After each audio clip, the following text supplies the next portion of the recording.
Hey guys, and welcome back to another video. So usually I would save a video like this for Thursday, the Thursday update videos I do every Thursday covering the new updates coming into the game, which all of you guys do seem to like, so thank you again for watching those videos. But this one, I feel like kind of deserves its own video because it's a massive design blog on the potential first new skill in old school RuneScape called warding. It was just released today on the old school website. If you guys would like to check out the blog for yourself, I will leave a link. It's the first link in the description of the video if you guys would like to follow along with me, or if you guys would just like to watch the video, you can do that too. But again, I always leave the links in the description of the video, but this is a very long blog. I mean, I'm just going to scroll through all of this right now.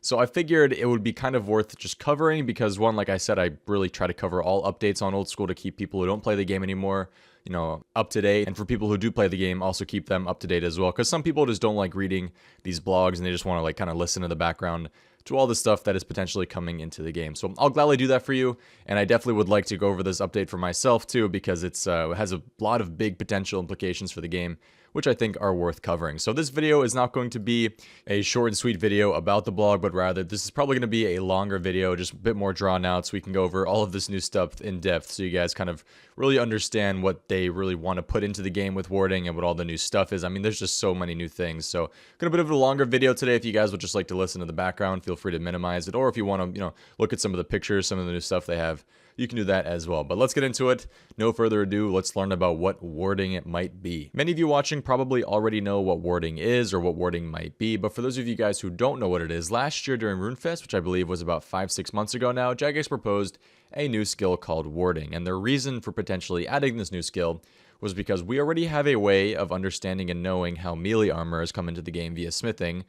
Ranged armor is the same well with Dragonhide via crafting, but how has magic armor come to the game? Things like Mystics and, Zerikian or Zershan, however you pronounce that. How did that come into the game? And their proposed answer to that is warding, which is this new skill. So, simply put, we have for smithing, you have ore, you have a pickaxe, then you have your bar here, which you can then turn into armor. With crafting, you have your thread, your needle, your Dragonhide, which you can then turn into crafting armor, and then we have the farming skill, which is involved with these fabrics, which you can then turn into Wardstones and channeling lamps, which we'll go over in just a little bit. And these things all create the mystic, the magical armors, the magic everything in old school RuneScape. And this finishes the trifecta of the skills, melee, ranged, and magic. So that's the general idea of warding. That's the reason they want to put it into the game. So let's go over what they are proposing. We might as well read this nice intro here to the skill because I'm sure they put some time into this. So let's go over it together. The ground shook across the land as 6 ominous rocks rose from the earth in a swirl of magic and rubble. It feels like I'm reading Harry Potter right now. The scholars of the Wizard's Tower were quick to act and immediately began studying the monolithic monstrosities. Wow. They quickly discovered a method of manipulating the energy within the rocks and the various magical tools used to create armor with impressive capabilities. Some would say this came far too easily, as if they knew exactly what they were doing. Dive into old school's first new skill by discovering the hidden armaments of the Wizard's Tower. There you'll learn the intricate art of drawing wards and channeling this to create a vast array of armor suited for witches and wizards. A couple of months ago, Jagex contacted about 5,000 people to provide in-depth feedback on the warding skill, and based off of those results, the people said that the skill felt old school and filled a gap in the content, but you wanted to have more useful rewards and milestones rather than just new armor. The idea of moving the imbues to the warding skill was received with mixed reception. There was a lot of support for the concept of dissolving in the skill, in particular the positive impact that an item sink could have on the economy. Some of the terminology related to the skill was considered confusing and unnecessarily complicated, and then being only able to train the skill at fixed locations was too limiting, and it made it feel too much like rune crafting. So here's what they changed based off of the feedback. The existing underused armors in the game will undergo a noticeable rebalancing, and new armors which fill particular niches have been introduced. There is a detailed breakdown of how to train the skill and what you can expect to gain from it. We have a farming and hunter skill update with warding, which will interact with warding, and there's going to be expansions for both. Fantastic, more farming content in the game. You can learn more about dissolving and the item sinking effects. There's more information about the changes to imbues and how it affects existing items.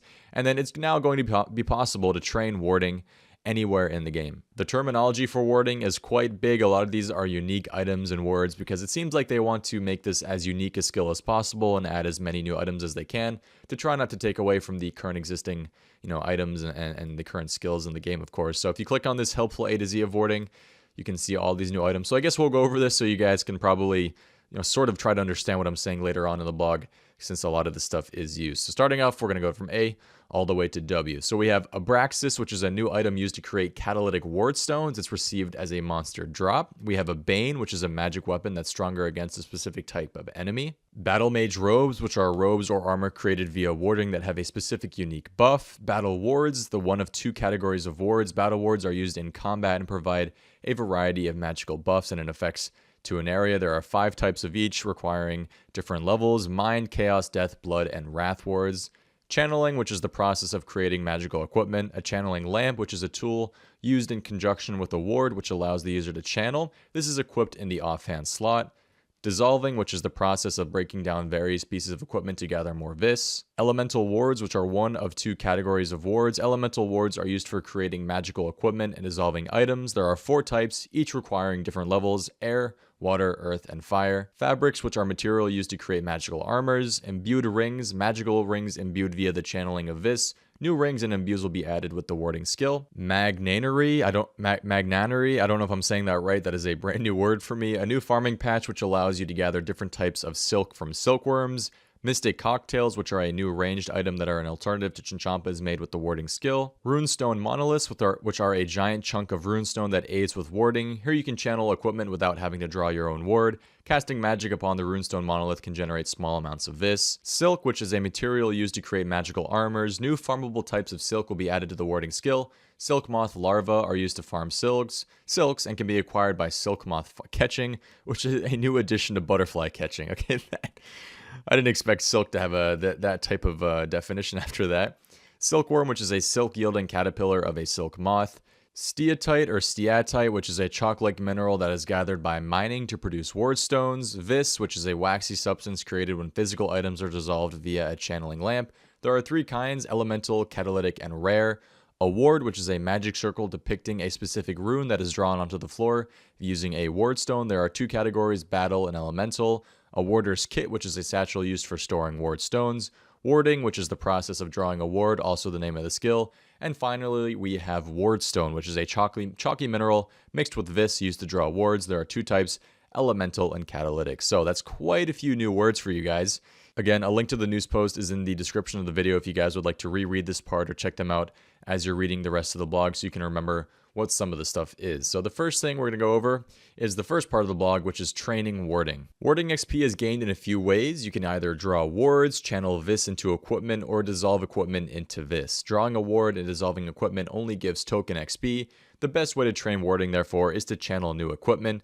Below is a guide to train warding. So first off, step 1, gathering tools and resources. The first tools that you use for training warding are the wardstones and then the channeling lamps. Here are the 2 pictures. Here are the wardstones, and then here are the channeling lamps. There are 2 types of wardstones, elemental and catalytic. Both types are created by the player via the channeling lamp, which are these right here. The wardstones can be stored within a warder's kit to save bank space. Elemental wardstones are a mixture of elemental vis and steatite and are used to create elemental wards onto the ground. Steatite can be purchased from rune shops or can be mined with level 15 mining. Once an elemental ward has been drawn, it can be used as a surface for warding. Catalytic wardstones are a mixture of catalytic vis and abraxas and are used to draw battle wards onto the ground. Abraxas can be obtained via monster drops or bought at rune shops. Once a battle ward has been drawn, it begins applying various magical buffs to nearby players. The main thing here is that we have 2 types of wardstones: 1, elemental wardstones, which are used as a surface for warding, and then 2, the catalytic wardstones, which apply various magical buffs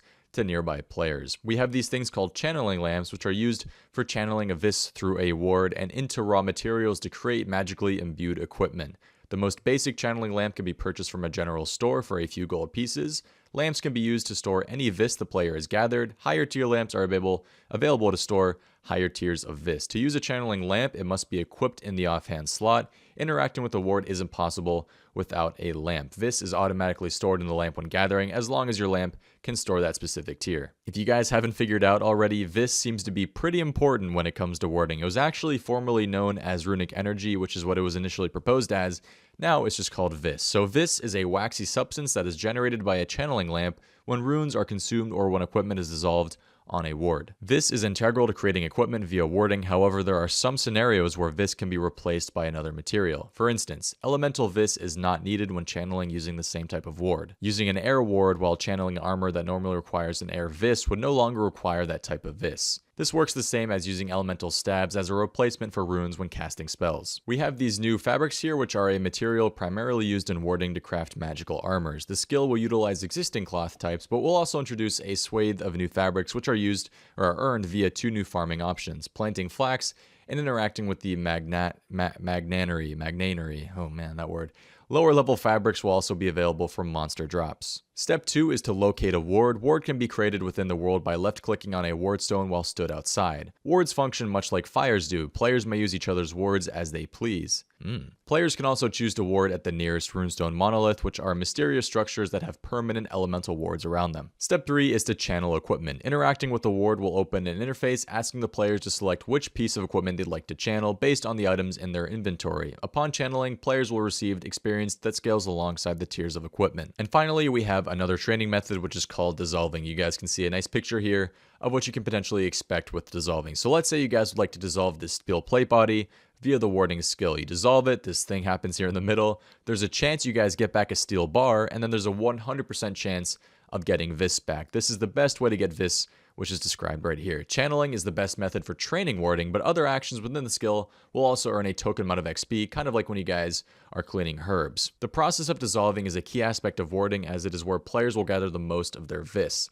Dissolving's core purpose is to help to remove an abundance of items from the game, whilst also providing a main source of Vis. Dissolving equipment requires a specific warding level, as well as a channeling lamp and an elemental ward. Higher level wards reward more Vis. Placing the equipment onto the ward begins the dissolving process, from which the player is guaranteed a set amount of Vis based on the ward used and their warding level. There's also a small chance that while dissolving a base resource will be salvaged. For example, up here, as I already mentioned, the steel plate body, there's a chance you guys get back a steel bar, and of course you always get back the Vis. That right there, that's the basics of training warding right there. That's pretty much it, guys. If you guys have any comments or any thoughts about any update that I go over today, please leave a comment in the comment section below. I'd love to get some healthy discussion going, okay? Healthy discussion, guys. I know this video probably will get some, hate because people just don't want to see change on old school. So seeing all this new stuff potentially coming is going to annoy some people. But again, this isn't coming into the game yet. All of this still has to pass a poll, right? They're just kind of giving us a breakdown of what they want to potentially put into the game. So healthy discussion is always good. Make sure to go below in the comment section and let me know what you guys think. So next up, we have the rebalancing of existing content. They say here that warding gives a great opportunity to polish up some of the lesser used and underpowered magic robes and armors in the game. This covers both free to play and pay to play. So this entire section right here, the rebalancing of existing content, it's quite a long section proposing the new changes to the underused armors in the game. I'm not going to go too in depth here, seeing as this would take a long time. I'm going to quickly go over the proposed change for the the skirts and the armors and everything.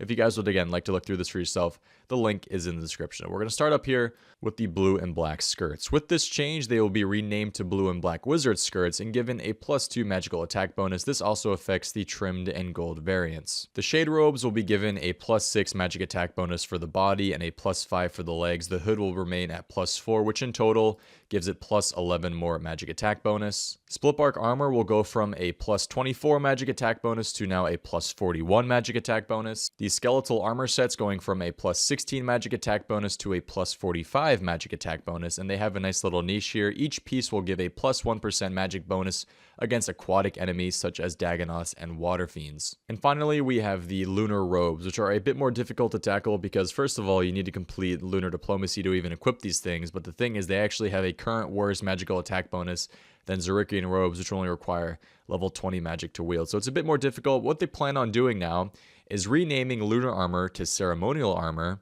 and then creating a new armor called lunar armor with the buffed lunar stats above. So these are the current proposed stats for the new lunar armor, going from +26 magic attack bonus to +53 magic attack bonus. A lot of players have mentioned how within Nightmare Zone, the ability to imbue rings doesn't really make sense with this content. So with this update, the ring imbues on the NMZ store would be actually moved over into the new warding skill. And it's important that they don't upset us by taking away items we've previously earned. So what they're proposing are 4 potential changes for the imbue system. If this new update were to come out, they would convert all the Nightmare Zone ring imbues into the unimbued ring and a new item, all the new items to be purchased from the Nightmare Zone with points for a set amount of weeks, add the new items onto the new drop table / reward shop, or a grace period to get the required level, otherwise their rings will unmake themselves, which not gonna lie, it kind of seems a bit annoying to have to re-imbue your ring, possibly, but hopefully, if this is going to come out, they are going to put a nice system in to help people get back their ring imbues in a way that isn't too annoying. If a new skill is going to come into the game, you definitely need to keep people happy and add a bunch of new rewards. And first up, for free to play, we have these new Battle Mage robes, which are inspired by the elemental wizards found south of Falador. And if you guys have this full set equipped, aka the mask, the robe top, and the robe bottom, the mask actually requires a new unique drop from the elemental giant bosses, aka Obor and Briofita, again, both in free-to-play. The top and bottom require a matching elemental talisman. If you guys have this equipped in free-to-play, it actually increases the speed in which spells are casted, so a nice cheeky little buff there for our free-to-play players. Us pay-to-play players, which I'm assuming is most of you guys, there is a lot. Look at all this. Look at all these potential changes. Look at all these bonuses and buffs, and oh my gosh. Again, I would definitely check this out for yourself to try to look more in depth to this. I'm assuming for most players it's not going to have the biggest effect on you, but for pures especially, sometimes a new item comes into the game and pures are like, wait, this is all of a sudden best in slot, you know? So let's quickly go over what each one is going to do. So for pay to play, we have proposed rewards, which are going to be magical robes and armors that offer more options to players for magic-based combat, thus closing the gap between ranged and melee. So first up, we have the Arceus robes, which are robes that are a higher level version of Shade robes that require 100% Arceus favor to make and equip. We have Bloodbark armor, which is an improved version of the Splitbark armor with added effects. The closer you are to your opponent, the more damage you deal. There's also a chance of soaking melee damage by 50%. We have Soulbark armor, which is an improved version of Bloodbark armor, which increases magical damage that scales with how close you are to your opponent. We have the Cosmos armor, which is an improved version of the Lunar armor with further increased damage to aquatic enemies. We have the legendary Dagonhai armor, Dagonhai robes, which in my opinion are the best looking robes in the game. If you guys remember pre-EOC, they were quite popular, and actually there's a couple instances of them in the game right now. These degradable robes have an improved damage against undead enemies such as skeletons, ghosts, and zombies. The Kin Hunter robes, which are degradable armor, which have improved damage against dragon enemies in a similar way to the Dragon Hunter crossbow and lance. And finally, we have the Venomous robes, which are also degradable robes that have improved damage against poisonous enemies such as lizardmen, spiders, and snakes. They are also proposing some new weapons in the game that utilize the warding seal to create. First up, we have the Mystic Cocktails, which are a new ranged item that are an alternative to Chinchampa's made with the warding skill. We have Demon Bane Claws, which are 4 types of Bane Claws that are made via channeling specific items with Catalytic Vis. They will have increased damage and will be auto-cast specific spells against demons based on the claws that you wield. They come in the following: Fiend, Demon, Shadow, and Dark Claws. And then we have the Skull Scepter Imbues. An imbued Skull Scepter can auto-cast Crumble the Undead, has a magical damage bonus against the undead, and has improved magical attack when compared to the standard scepter. Alongside these new weapons brings the opportunity to extend the Undead Bane spells on the standard spellbook with Smite and Banish Undead. They come in the following: Chaotic, Deadly, Bloody, and Wrathful. We also have some potential new imbues coming to the game when it comes to skilling and combat rings or amulets to make them even more powerful than the unimbued version. They require a specific ring or material, vis, ending warding level to create. We have the channeled skilling rings, and these rings will aid you in a skilling via replenishing resources as soon as they diminish. For example, when wielding a ring of wood, when a tree falls down, there is a chance the tree will come back instantly. It's kind of funny to think about.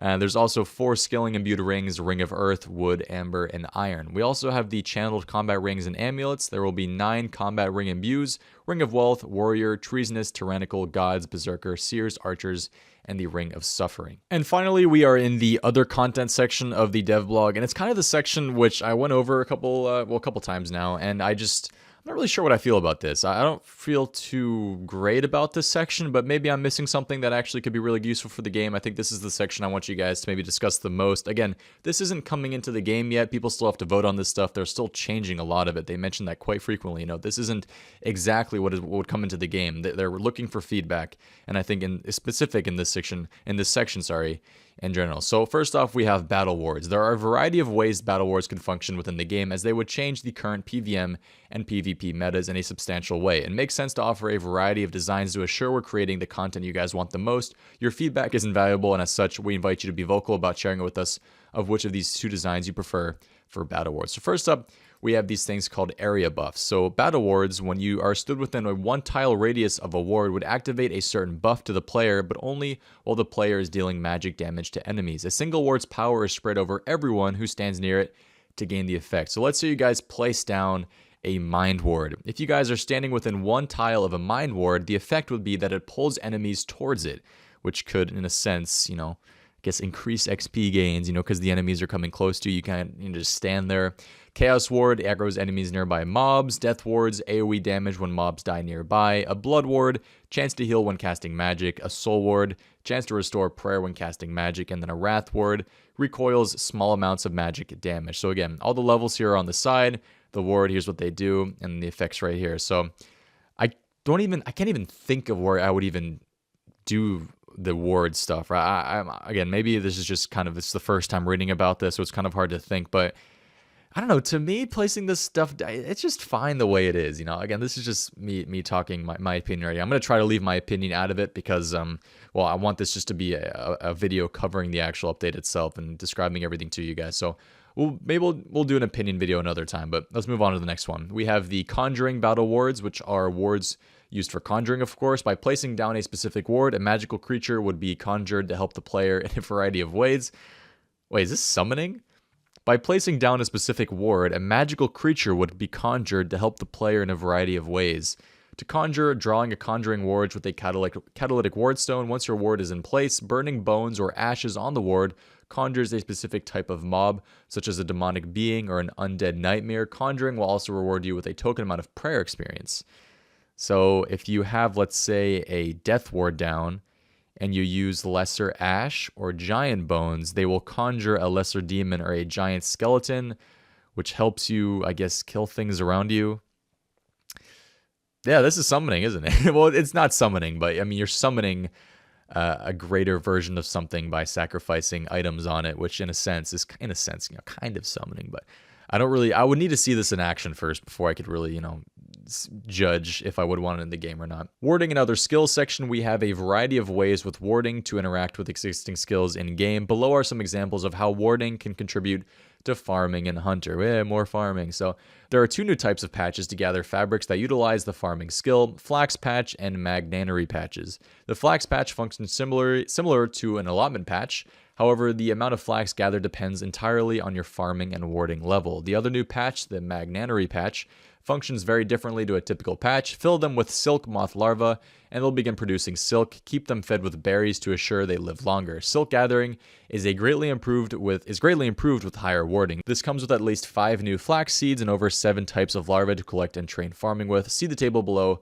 for the farming levels required. So here we have the farming levels required to get these new types of flax and the silkworms as well. And then we have the hunter skill, which helps with silk moth catching. It's an extension to butterfly catching and rewards you with silk moth larvae that can be used with farming for various types of silk. Wielding a channeling lamp while in an area with silk moths will cause them to follow you. Some moths, like the mystic moth and the life moth, appear only in very special situations in a similar fashion to implings.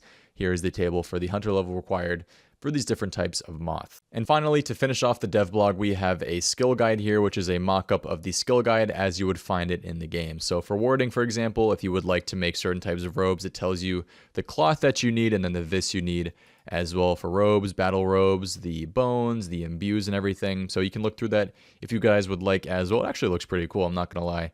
But again, we would have to kind of see this and try it out for myself before I can judge this. But this is really just a graphic. It's not really new content. It would just show you what you guys would need to, you know, ward all of these new items or the current items in the game. They also have 10 images here of how things would look if warding were to come into the game. So we have the different ward designs here.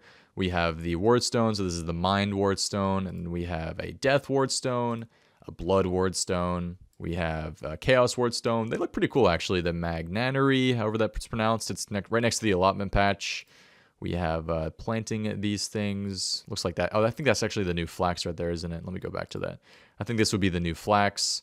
Then we have a proposed change to the armors. I don't even know which one this is, to be honest with you, but looks pretty cool.